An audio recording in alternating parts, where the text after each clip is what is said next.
Hello, everybody. Welcome to another exciting edition of Shooting It Straight with Donniec. I am your host, Donniec, and with me, as always, my good friend Dave. Dave, how are you doing today? Mr. Freeze, it is still going on. You're still Mr. Freeze. Yeah, I think we've officially given up on trying to fix this. It's ridiculous.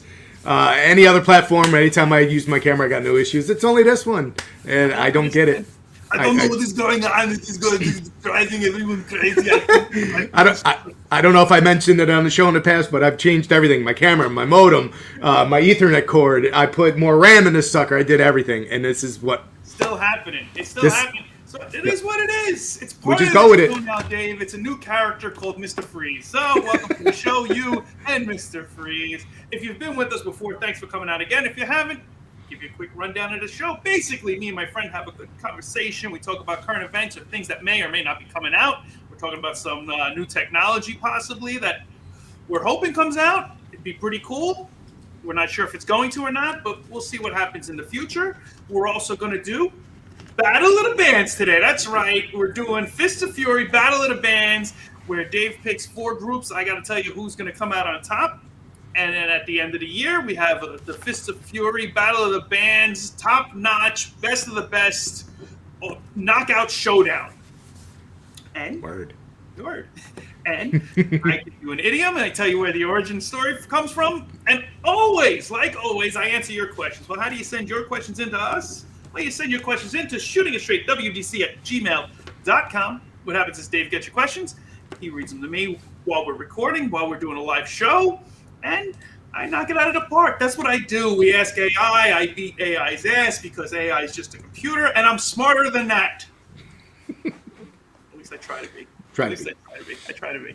Sometimes it works, sometimes it doesn't. So far, I'm beating AI by 1 because they have no common sense, and it's all just basic zeros and ones. So I got a little stuff on them for that. But something in the news recently this weekend.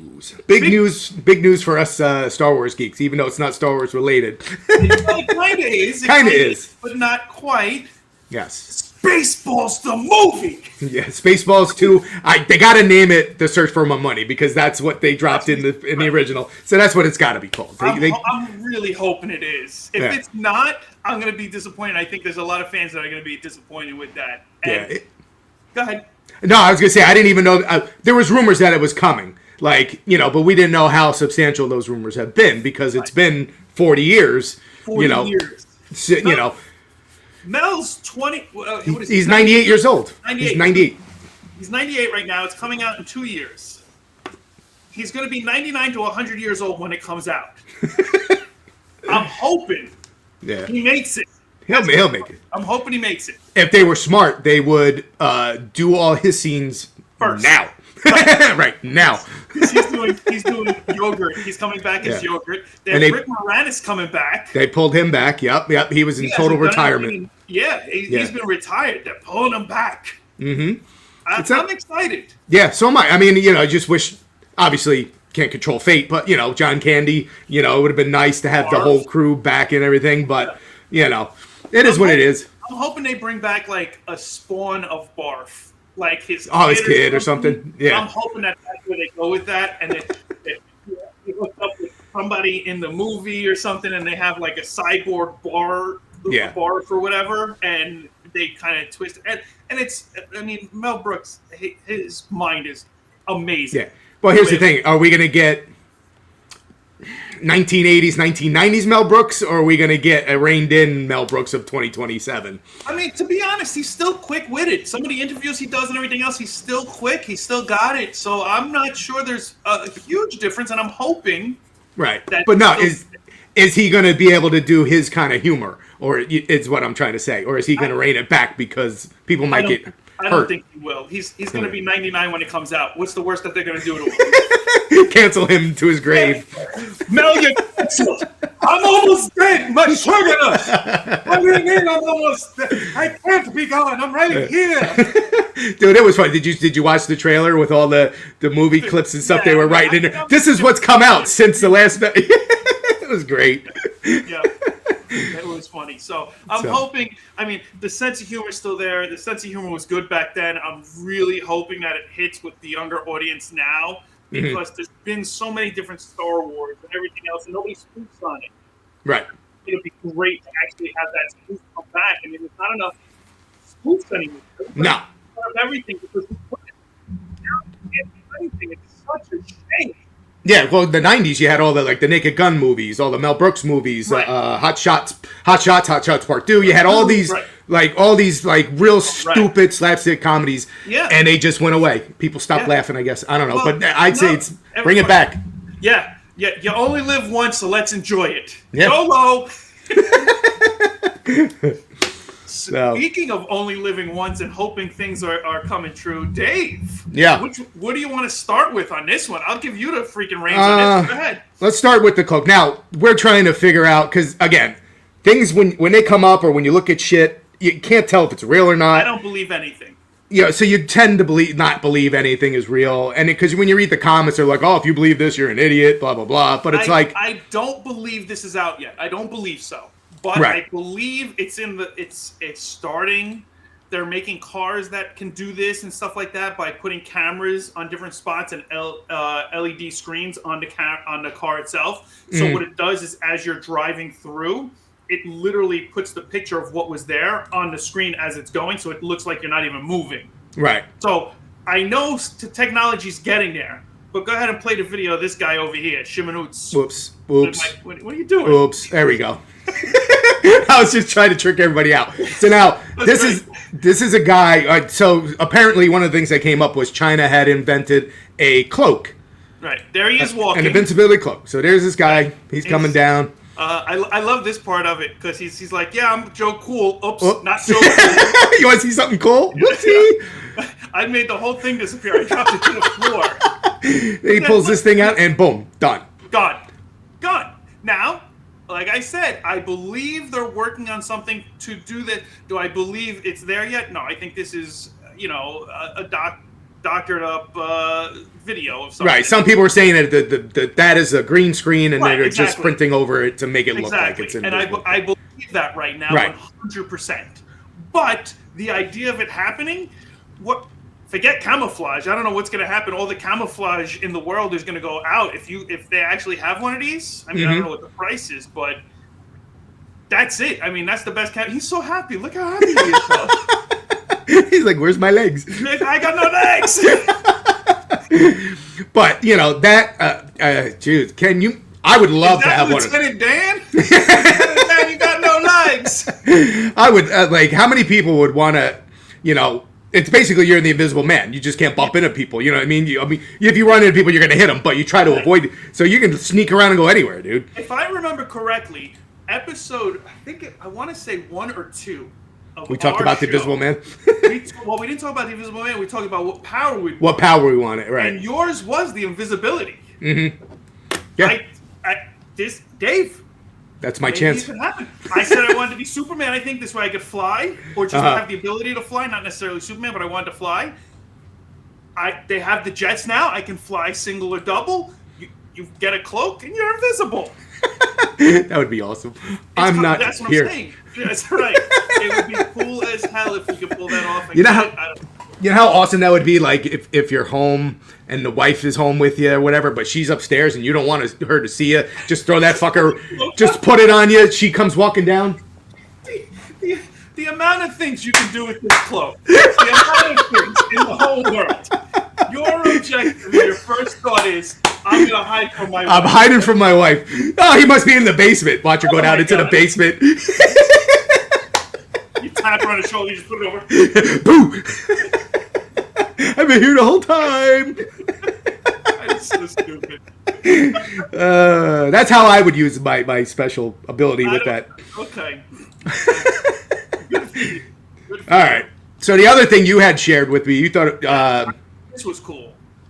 let's bring this thing up. It's from Kawasaki. Mm-hmm. It's a hydrogen. They're working on making a hydrogen horse. A robot horse, yeah. It's a robot horse. It's a hydrogen robot horse. It's like a motorcycle, but it's not. But it's not. It's not. You think it's candy, but it's not. Mm-hmm. Look at this. I mean, this thing, and they're going to show you in the video them actually moving around. And I don't know if Like this that. is all computerized and everything else also, Right. but this is what they're hoping for. I don't know what that guy is. That's the original. Yeah, we don't know what that's the prototype, maybe. That was the right.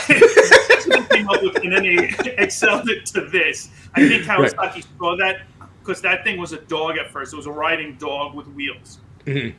And I think Kawasaki saw this, and then they go, well, we can upgrade it to that. I mean, that thing's a beast. I mean, that reminds me of Lion-O from Thundercats. Mm-hmm. Yeah. I mean, how cool is that thing? Or Thunder! Thundercats! Oh! Like, that's awesome. Yeah, Transformers Beast Wars, that's where I go with that. Yeah. It's just, you know. Yeah, But I mean, no. I mean, that I wouldn't ride any of that because I'm too old for that shit. That's got you.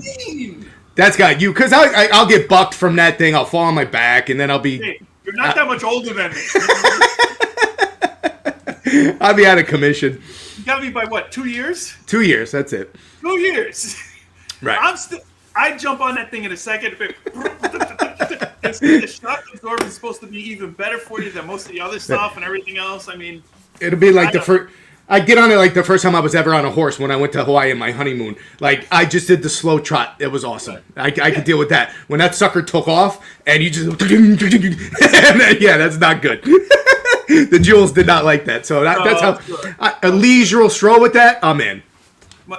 Speaking of the Jules, my cousin, a bunch of Italians went out for my cousin's 30th birthday party, and we went to a bar that had a mechanical bull.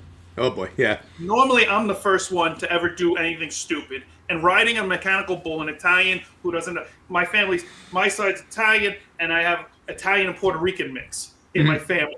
And that's pretty much it. So you got Italians, Puerto Ricans, and we're good. Mm-hmm. We are the loudest. We don't belong in a country bar to begin with. We don't fit in. We don't fit in. We found one in Long Island. We went out there with our flannels on, our jeans, trying to be all cool and cowboy and cowgirl. And my cousin Gino, who, typical Italian, hey, Gino! He goes, I want to be the first one on the bull. I go, you sure? He goes, I got this. Okay, Gino. Oh, you, buddy. I'm usually the first one, so I'm like, okay, let's see what he does. Right. The guy on the bull saw that Gino wasn't holding on real tight. What you got to do is you got to hold on real tight and pull up close so that you don't slide. Right.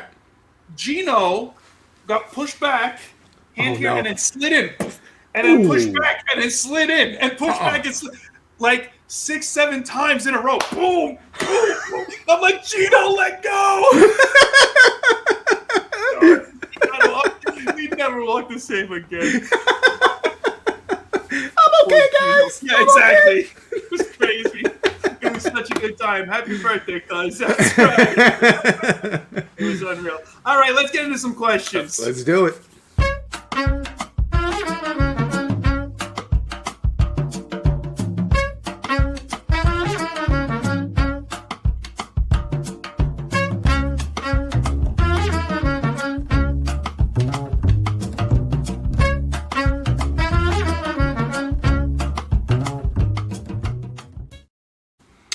All right. 3 questions again. Yep. Excuse me. 2 regular ones, and then 1 we'll compare to AI's answer. Okay, let's see what we got. Are you ready? I am always ready. All right. This one, as soon as I saw this, I said, I got to ask him because it's inside joke. Okay. Kind of. How many browser tabs is too many, and is one of them your soul trying to escape? Okay. How many browser tabs are too many? I don't know the answer to this question, and Dave knows that 100%. Yeah. If I'm looking at my computer right now, I couldn't even tell you the amount. I would say I have probably about 20 of them open right now. Jesus Christ. I've got categories with different browsers in there and everything else. And I've got so much going on all the time that I just have them all open so that I don't have to open a new thing or anything else. But how many is too many? The amount I have. That's Exactly. Even seeing the computer, it's obnoxious. Yeah, my OCD would kick in, man. I just want to close them out. They don't open. Well, that's why I have them on tabs so that you can hit the tab and it extends them or it closes it. So you only have, at that point, I have 1, 2, 3. I have 4 right now open. I should be 5, but there's 4 and a couple loose ones on the tail end right now. But each tab probably has about 5 or 6 different things going on, each one. So, yeah. Lordy. That's too many. So I can't even answer this question. I finally found a question that I am not authorized to answer. You can't answer it. All right, next one. How long should you pretend not to see someone's text before replying, sorry, just saw this? I mean, that depends on what the text is all about. I mean, if it depends on your mood, too. It's like you see it go, I don't know. Yeah.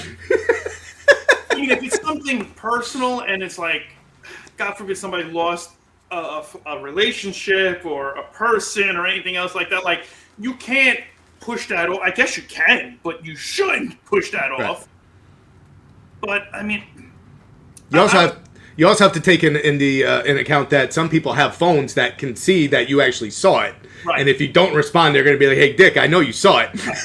Exactly. So if you don't know how to turn it off, and I don't. So right. Well, we're Android, so that I think we're in the clear. But I think if somebody has one of those like iPhones or something like that, you can see. Yeah. I have that for business now, and I hate it. I still hate the iPhone. I can't stand using that thing.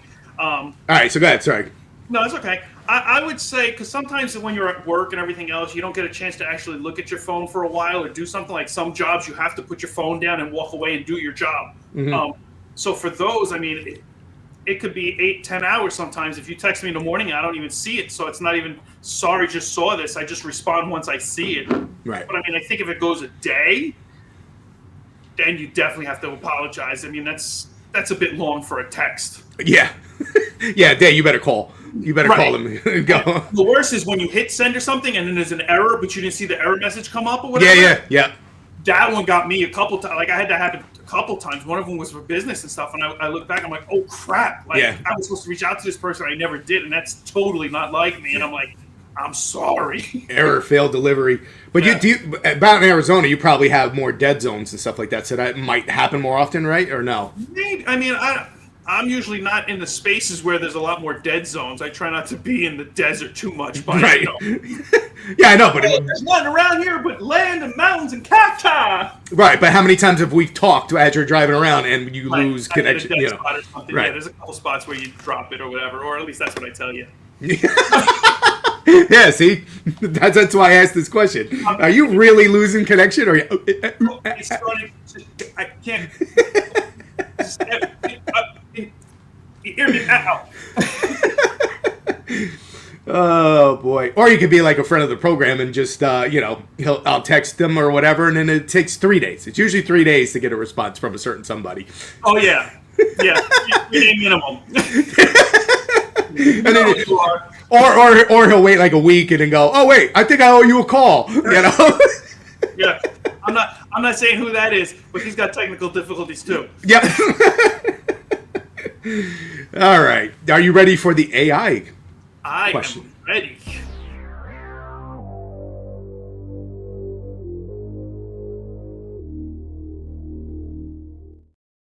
Okay. All right. Let's see if you can go deep with AI. Whoa. I've never gone deep with AI. Don't go deep with AI. I'm going to go deep, Dave. I'm going deep. Oh, God. For those of you who don't know, that's how Dave has sex. Most people are like, I don't. Oh, Lordy. Oldie but goodie. What does it mean to live a meaningful life, and how do you know when you're doing it? I actually spoke to somebody about this just recently, and it was about finding what your center is. A meaningful life for everybody is completely different. Completely different. I believe what my meaning is to make people laugh, have a good time, and just be that good time guy where I am the guy you can call, and I can be serious, but it has to be a specific reason for that seriousness or anything else. But I can be. Mhm. But outside of that, I try and make everything just better. I try and make, okay, whatever your day is that you're having, I try and make it. I make a joke, or I say something funny, or I remind you of something that we did in the past that was better, a better time, or whatever. So that down spot that you're in brings you up a little bit. That's my center. So the meaning of life for me is to bring people happiness and try and make people smile. Dave's is to just go invisible and vanish from everybody. That's right. So, I mean... Get off my lawn. Right. How do you know if you're doing it? The only Yeah. way you can truly know if you're doing it is basically when you look at yourself in the mirror or like just sit down and think about yourself and be like, is there anything I'm missing out on? Like, what am I missing out on something? And if you're missing out on something because you're afraid to do it or you're not able to do it or anything, then you're missing part of your life and you're missing out on something. But I mean, for me, you know my life. The viewers are getting to know my life and stuff like that. I've had my ups and downs in life, and there's been struggles and there's been good times and everything else. But the meaning of life is to make people happy. So am I doing it? I believe so. I believe I am. I've made people smile when they have horrible days. I've had people call me up and say, hey, listen, I was in a really dark place, and the day you talked to me, you told me a joke, and it really just changed my mood for the moment, and it helped me through a hard time. So, I mean, I think it depends on who you are and what that center is for you. Mm-hmm. So Yeah, I mean, teach. I don't know. It's different. Yeah, I mean, unfortunately, you get stuck in the day-to-day, activities of life, and a meaningful life, if there is such a thing, an explanation, it may just pass you by, and you're just going through life just trying to survive, and, that's not well, technically, I don't think that's a meaningful life if all you're doing is just working to work to afford to live. Right. But you got to find a balance, I guess, between the two. How do I live and be happy at the same time? I don't know. The problem is my family, they enjoy that I'm happy, but they're like, what, do you have to be happy all the time? Like, that doesn't work. I don't understand. So it didn't give me the synopsis this week, like what it felt overall. But purpose is you feel that your actions are contributing to something worthwhile, whether that's raising a family, helping others, building something, expressing yourself, blah, blah, blah, blah, blah. And then how do you know that you're doing it? You regularly reflect and feel a sense of fulfillment. Do you feel fulfilled? I am. I do feel fulfilled. I am very happy. I'm happy with my family. I'm happy with what I do, and I'm happy that I can reach people and make them smile and laugh. So yes, I personally am fulfilled. Yeah, you're not chasing happiness. You feel connected. You would do much of what you're doing now, even if no one was watching or rewarding you. So yep. I'd still be acting like an idiot. Correct. There you go. So tie again. All right. Let's get to Fist of Fury, Battle of the Bands. Let's do it.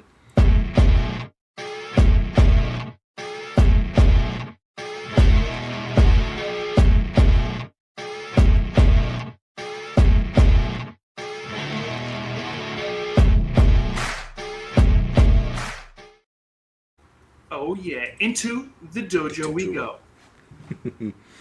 All right, so we did say we were gonna do all kinds of genres and stuff. Yes. So I think we've touched on some classic rock, some blah blah blah women's bands. We did old school rock. We did that. So now we're gonna dive into the rap, old school rap groups. Nice.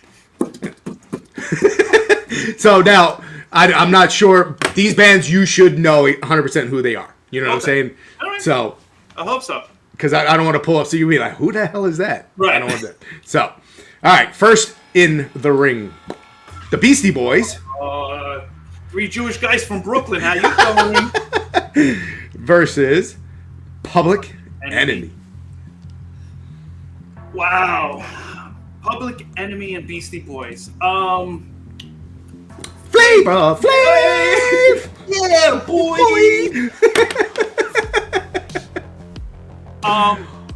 I mean, the Beastie Boys' License to Ill was incredible.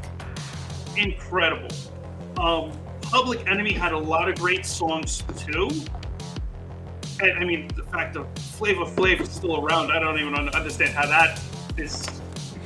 It's amazing. He used to, when they went on tour, he used to start off with it like a Cadillac or something. Okay? A couple cities in, he would all of a sudden have a different car. And they're like, what happened? He goes, I traded my car, I got tired of my car. A couple cities later, he'd have a different car, and a different car, and a different car. It went on the whole time. And they found out later on, it's because he kept buying crack.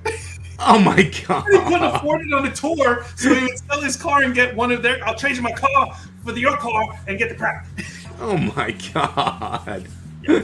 That's Flavor Flav. I don't know how he's still around. Good for Flav. I would have to go with the Beastie Boys only because. Really? Wow. I am. Here's why. The Beastie Boys came around when Run DMC was around also. Mm-hmm. And I see that face. I'm thinking Run DMC's in this. No, that was one of the bands I was thinking about doing, but maybe in a later round. But no, that was one. The Beastie Boys were trendsetters, just like Run DMC were, where they started talking over top of each other and everything else. Like, they started that stuff back in the day with different songs behind them. It wasn't just the beat. So I have to give it to the Beastie Boys. Wow, Beastie Boys, moving on. Yeah. That to me is an upset. I would have went Public Enemy all the way. Really? Yeah. I mean, they were good. They had great songs. Yeah, I loved it. They were one of my, back in the day when I went through my rap phase, they were one of my go-to ones. Which, if anybody knows Dave now, to hear Dave say he had a rap phase. Dude, my Dodge Neons pumping Public Enemy. I remember those days. All right, goodbye, Public Enemy. All right, so Beastie Boys, we got to take them out. Now, next up. Yes. House of Pain. Jump around, baby. Jump around. Cypress Hill. I think on this one, House of Pain was good, but I didn't dig into the, and I don't, maybe this is something, and I don't know. Back in the day when we were younger, Italians and Irish always clashed. Mm-hmm. And we would make fun of each other and everything else, and it was like partially fun, partially not fun, but it was legit. So House of Pain was very Irish themed, throwing down your throat. And I enjoyed some of their songs, but I didn't enjoy a lot of their songs. I didn't really get into House of Pain that much. I enjoyed, like I said, some of it, but not enough to say where Cypress Hill would lose to them. I mean, Cypress Hill was tough. Cypress Hill came in strong. Cypress Hill was one of the best bands back then too. Yeah, groups. Cypress Hill was incredible. Yeah, you couldn't. I don't think House of Pain even holds a candle to what Cypress did. And what do you call it? When he moved on to Everlast, like he still moved on. Stuff was still good. I enjoyed all of that stuff, but still good. Yeah, mm-hmm. But I just don't think of House of Pain like in the top 4. I wouldn't even. I don't see House of Pain in there. So Cypress Hill wins. Cypress Hill is good, but they win hands down to me. No questions asked. When the shit goes down, you better be ready. Oh man! All right. So I was kind of hoping it was Public Enemy versus Cypress Hill because that would have been So for me, the Cypress Hill versus the Beastie Boys. Cypress Hill. Tough for me. I mean, I played License to Ill. Like I played Appetite for Destruction, like that was nonstop, and I'm surprised that the tape didn't break. I had to tape it back together and stuff. Cypress Hill was so good though too. For me, and this might be controversial, Dave, so I apologize. Oh my God, you're going Beastie Boys? For me, Beastie Boys. Wow. For me, I enjoyed the Beastie Boys more coming out with their style. Like Cypress Hill was a great group. They rapped.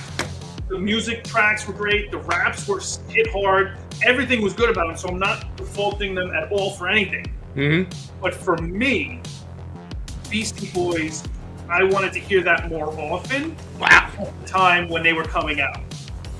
Wow. I enjoyed the Beastie Boys as well, but I didn't have them up there as one of the elites of the rap game. You know what I mean?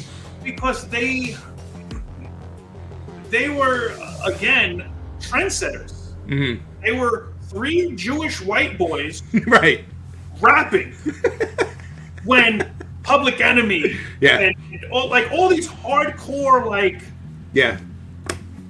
gangs. It was before Vanilla. It was NWA. Right, but like the white rappers, that was before Vanilla Ice. It was before Eminem, before these people made their.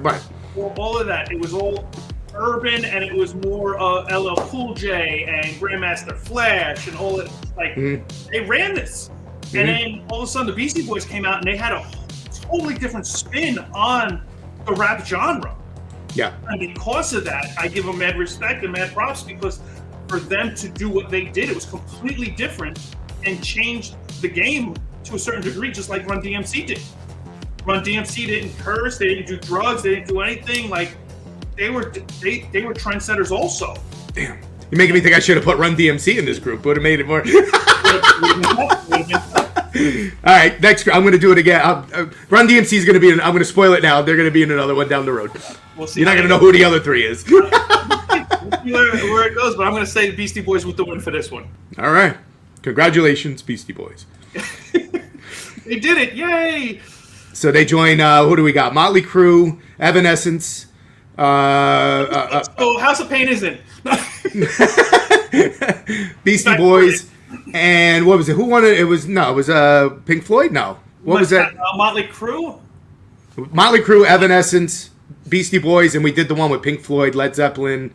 Oh, the Rolling Stones. Rolling Stones, there you go. All right. That was the other winner. Yep. So that's 4. So we got 4 more to go, and then we have the finale bracket. All right. All right. Well, there we go. So let's go to Where Did It Come From? Where'd it come from?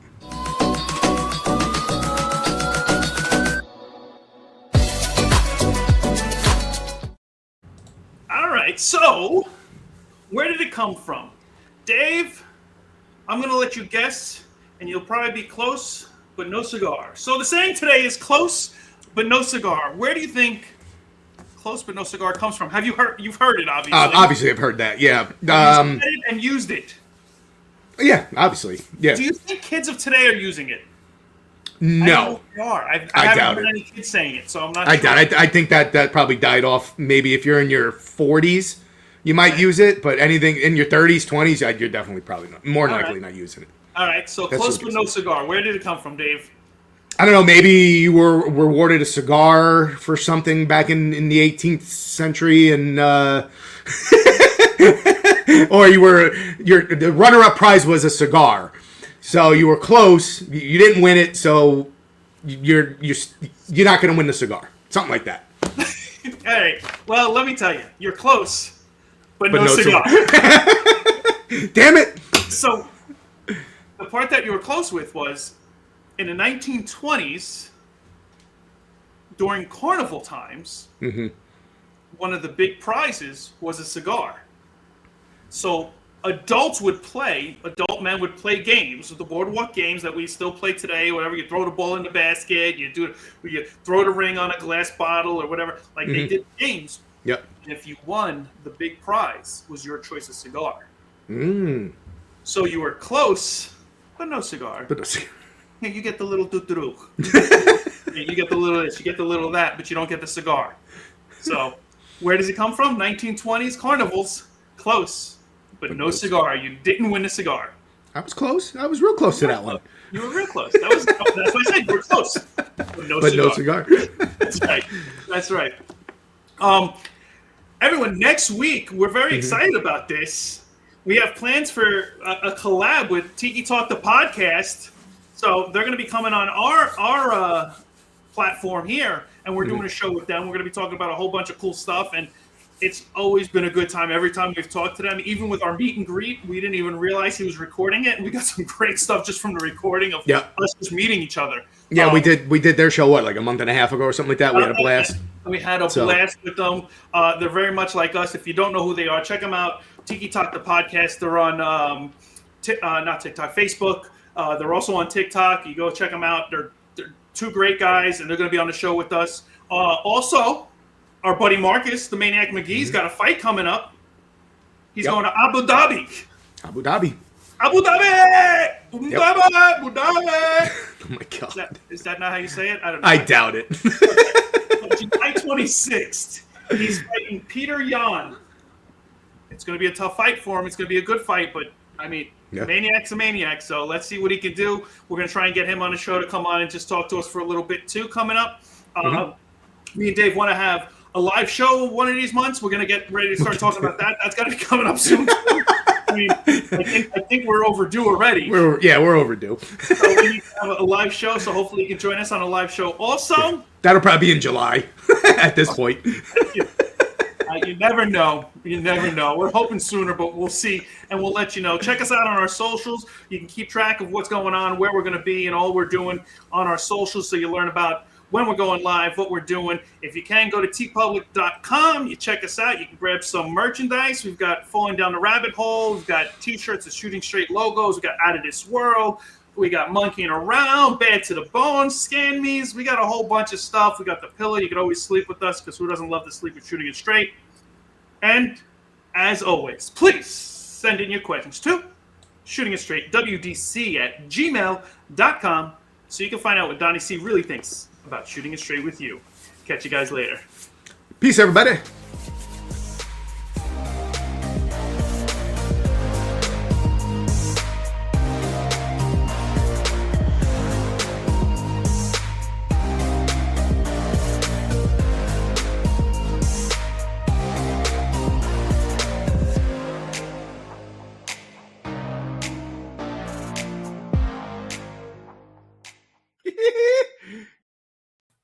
Italian bull riders. Never even heard of them. Actually, I have a small cousin of mine, Dominic. Cousin Dominic used to be a bull rider, Italian from Brooklyn. I don't know how he did it, but Gino, he was not the one. Catch you guys later.